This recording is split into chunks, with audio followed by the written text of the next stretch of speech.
Hello and welcome to Cooking the Books with Heather. Today we're going to be working from Dory Greenspan's Around My French Table, and we're going to be making speculoos.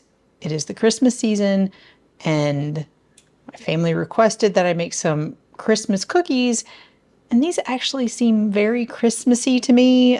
We don't usually, I don't think you usually see them here in the United States at Christmas time, but they are from Belgium, and the cookie celebrates the name day of Saint Nicholas, so they're Christmassy. And that's what we're going to make. I've never made these before. They're pretty much the same as Biscoff cookies, if you know them as that. They're the same flavor profile. I've measured out all of my ingredients, and now we're just ready to go ahead and get started. I have a bowl to add my flour, plain all-purpose flour, and my spices, my other dry ingredients. I have salt, baking soda, ground ginger. There's some ground cloves in there, a very small amount. You can't really see it because there's a lot of cinnamon. So those are all going in here. And I'm going to whisk those together, just get it all mixed up. It smells a little bit like gingerbread. In this bowl, I have butter, unsalted butter. And I'm going to use my hand mixer. You can use a stand mixer if you want. It just seems like such a small amount to use a stand mixer for. So I decided I was going to use my hand mixer. We're going to beat it at medium speed until creamy before we even add the sugars.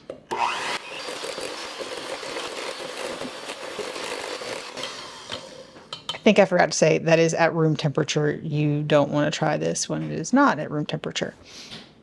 I think this is the best we can do with the butter. So we're going to add our sugars. In here I have light brown sugar and granulated sugar, plain white granulated sugar.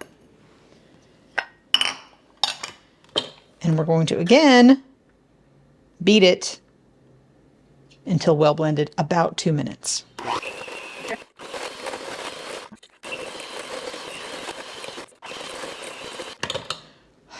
My arm hurts. I'm going to call that good. And the last thing we need to add of the wet ingredients is an egg. This is also at room temperature. So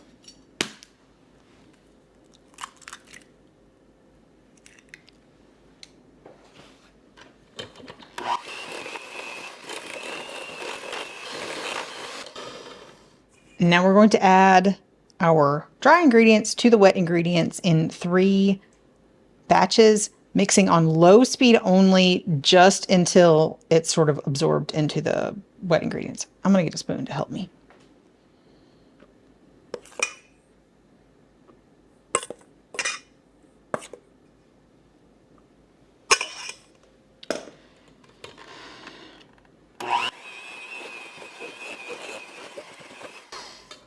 I think that's good. We're trying very hard not to overmix it.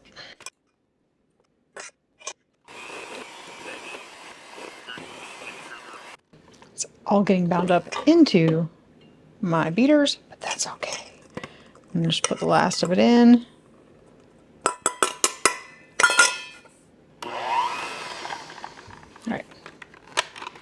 I think I'm going to call that good with the beaters, and I'm going to get as much off of them as I can. And I'm going to use my hands. She says you can use a spatula for this to just sort of make sure I kind of knead it together just to get all of the dry ingredients incorporated.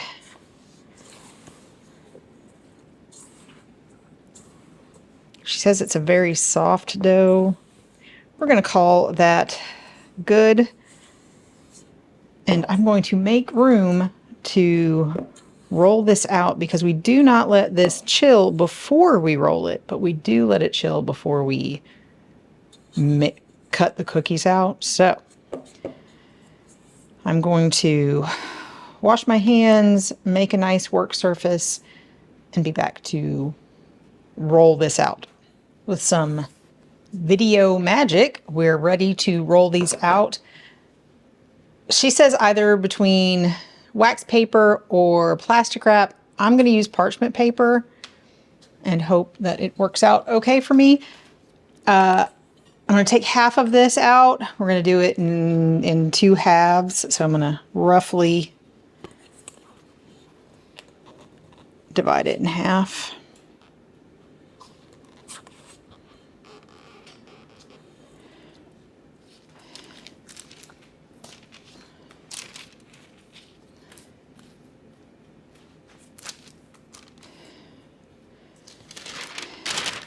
I'm going to first pat it out with my hands a bit.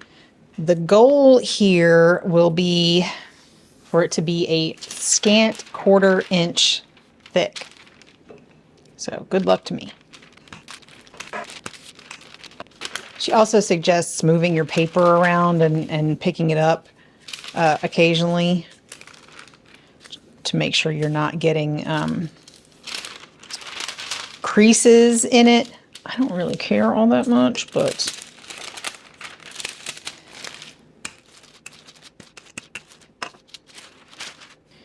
try to decide if I think that's a 1/4 inch thick. I think it's almost there, but I'm going to smooth it out just a little bit more.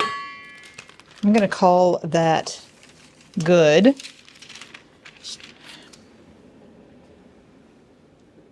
A little oddly shaped, but it'll be fine. I'm going to put this on a cookie sheet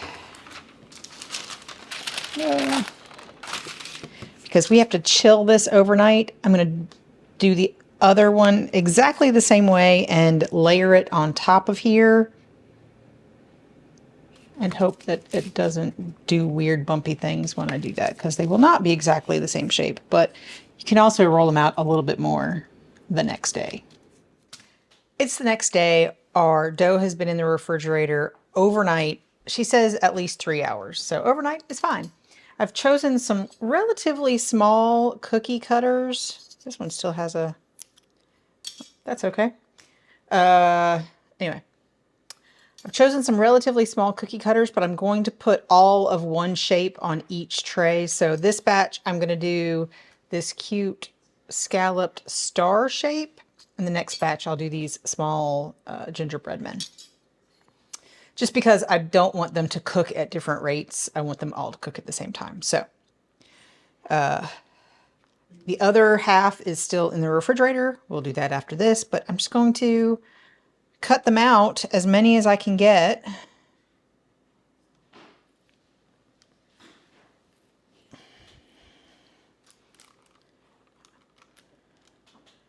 And hope I can get them out of this.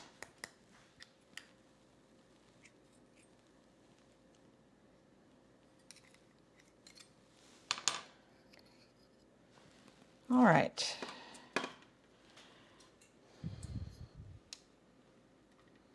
Not too bad. I'm just going to keep doing that.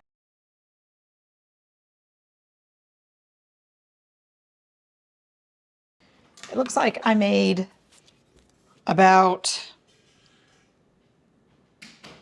9 cookies with this size. I do have a lot of dough left over. I will save that, re-roll it with the leftovers from the other one, and get another batch of those. She says hers makes 70 cookies, but she makes them small, very small, and medium thin. Mine might be a little bit more than a 1/4 inch thick, but you can make these however you like. But these go in the oven, 350 degrees, 8 to 10 minutes, she says, until they are lightly golden and just slightly brown around the edges. So we'll see how long that takes for us while I make another tray with the other shape and see how that goes. I'm going to use this one on this. We'll see if I got this one any thinner. Definitely got it thinner around the edges, which makes it a little bit more difficult. A lot easier to push this type of cookie out.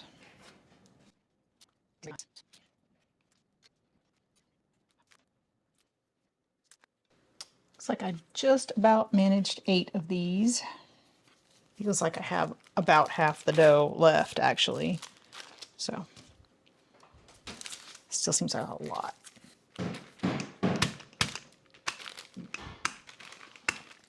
Tried to roll this one a little bit thinner. I'm going to put this in the refrigerator just to wait until I have a cool tray to cut some more, and we'll see how that goes. But we kind of see they're not entirely evenly rolled. This is what my cookies look like after 10 minutes. They are a little brown around the edges, and this tray is very hot. So I'm going to go put it down and let them cool on the tray for about 2 minutes before I transfer them to the cooling rack. And I'm going to put these in for 10 minutes, and we will show you what everything looks like and let you know what we think in just a minute.